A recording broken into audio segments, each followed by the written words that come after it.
Rupert Neve Designs just recently dropped their brand new RNDI-M, which is the smallest addition to their DI lineup.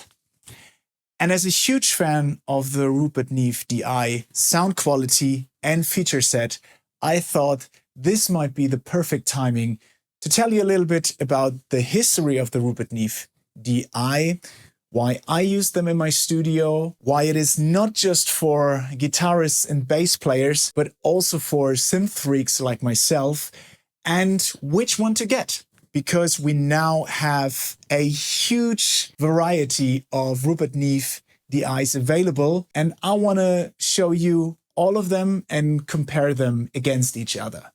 So let's go. Let's start with the basics. Traditionally, DI boxes or direct injection boxes were used to convert a high impedance, unbalanced signal that would come out of an electric guitar or a bass guitar into a low impedance, balanced signal, preferably over an XLR connection, so that you could use that straight with your other studio equipment.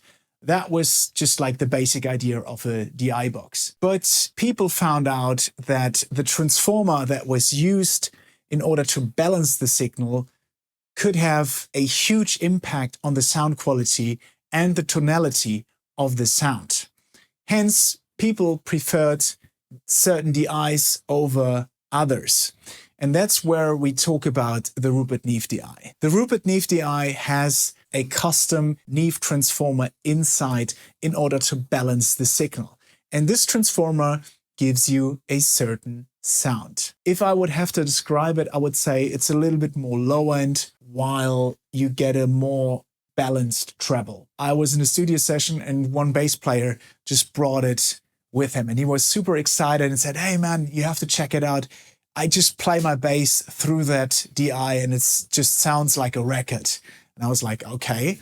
And we compared it to the DI that was inside the interface, and then we played it through the Rupert Neve DI, and it was clear that it would give me a more record-ready sound. It was amazing. I can say that all my synthesizers benefit from the RNDI, especially my Minimoog or my digital synths. They get this like liveliness to them, which I adore. Nowadays, especially the modern synths, they sound too pristine, too perfect. I find it a little bit boring sometimes, and just to have the ability to already give them a little bit more color and liveliness is great.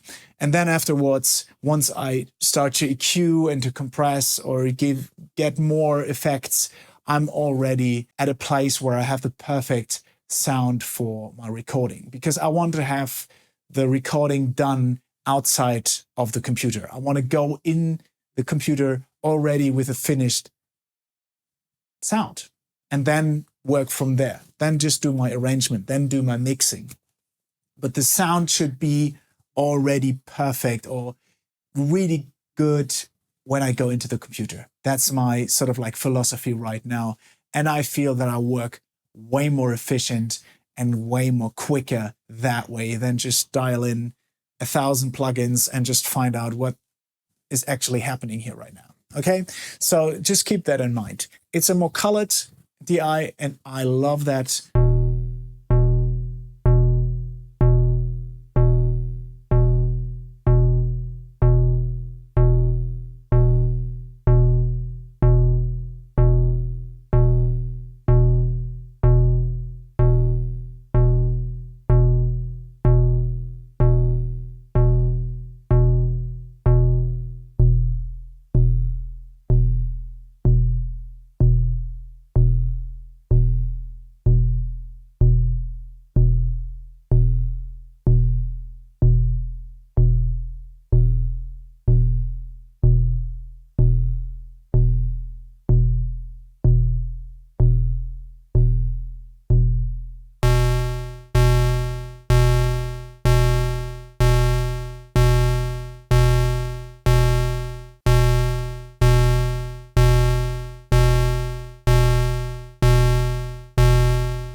Now that we talked about the basics, let's talk about the different models. And we start with the RNDI. That is the original one that came out in 2015. So we are now already 10 years in. Congratulations. And that one has to be the most traditional DI, I have to say, because that one had a speaker input and you could switch between speaker and instrument input, and with the speaker input you could go from your guitar amp straight into the RNDI, which means that this one has a lot of headroom. It's insane. Yeah, and then on the back, of course, you have your ground lift, and important because this is an active DI, the XLR output that needs 48 volts phantom power. There are active DIs and passive DIs. Passive DIs don't need phantom power. This one needs phantom power, but I like it that way because I always have a mic preamp available. And then I'm already going into a mic pre with a nice EQ and a compressor afterwards. So I don't mind it. And if you have to bridge longer distances, then of course an active DI is better suited for that. By the way, this is a freaking heavy and sturdy chassis. Love it. It's road approved. I know a lot of people that use these on the road and they won't break. These are built to last. Love it. So that's the original RNDI. Just 3 years later, Rupert Neve Designs released the RNDI-S. And I think the S stands for stereo. And now we can see that we get into the synthesizer territory. And this is quite clear. That was their first attempt to make the synthesizer market happy. And for a good reason. Back then, many people tried it out on their synthesizers and realized how well these DIs would enhance the sound of a synthesizer, particularly Prophet 6 and a Rupert Neve DI.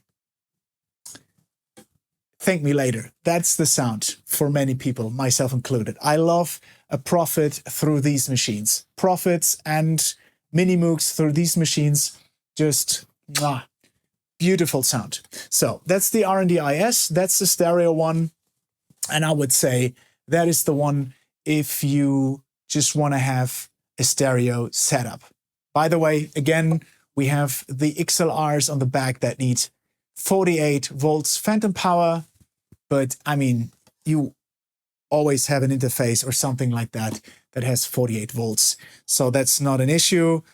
Yeah, also on the back, you had the 1/4 inch or the 3.5 millimeter input. So that was a special feature of the RNDI-S as well. And now we come to the DI that I have and that I love to death, and that is the RNDI-8. And you cannot see it because it sits here down in my rack. I absolutely love this DI. It's everything I was hoping for. It's an 8-channel DI with the same transformer quality. It has just the front end to die for. It's very easy. It has a ground switch and it has a 10 dB pad. By the way, all the RNDIs have a headroom of 21.5 dBu, insane amounts. And that's really, really cool. Only the RNDI-M has a dB less, so it's 20.5, but still, that's a lot of headroom. And yeah, if you would activate the pad switch, then you would have actually 31.5 dB of headroom. Insane amount, right? Yeah, so it sits down in my rack. It would be too much now to just to pull it out, but it's in there. It's connected to my Studer 961, and that is giving the phantom power straight. So I have 8 channels of Studer and Rupert Neve Design quality. And the sound that I get out of it is just absolutely magnificent. And it blends super, super well with my Rodec MX Modular. So I have the quality of the MX Modular, and I have the quality of the Rupert Neve DI plus my Studer. So whenever I need a particular sound, I sometimes go to the Rodec or I go to my Studer and get this super sound quality. Now we come to the latest edition, which is of course the RNDI-M, and that has to be the DI that I was the most excited about, because this is actually the DI that I wanted from Rupert Neve Designs when I was looking for a DI, because this is a no-nonsense DI. The Rupert Neve DI, the original one, as much as I love it, I would never have used the speaker input because I'm not a guitarist. I'm a synth guy. I don't need a speaker or cabinet output or input or anything like that. I just want to go from my synthesizer straight into my interface or my mixer. Yes, if you want to do reamping, then the RNDI is cool, but if you just want to have the sound, then this one is the one to get. And I think it's just a super good price point now. It's super compact. I mean, just compare them again against each other, you know? That's, yeah, that's like night and day how big the original Rupert Neve DI is in comparison to the M. Even let's just get the stereo one next to that as well. So you could get 2 of these, and these you can just put in your rack, you know, just hide them somewhere, put them in there, and you're good to go. So I like the feature set that is stripped down to the absolute most useful feature, which is the sound, and then you're good to go. All right, thank you so much for watching. I hope you got a lot out of this video. I certainly did. I love these DIs. If you have some questions about the Rupert Neve DI or about my recording process, please write me down in the comment section below. And also, you guitarists and bass players out there, you can also comment and write me if you want, because I would love to hear what you think about the Rupert Neve DIs. So thank you again for watching, and I see you in the next video.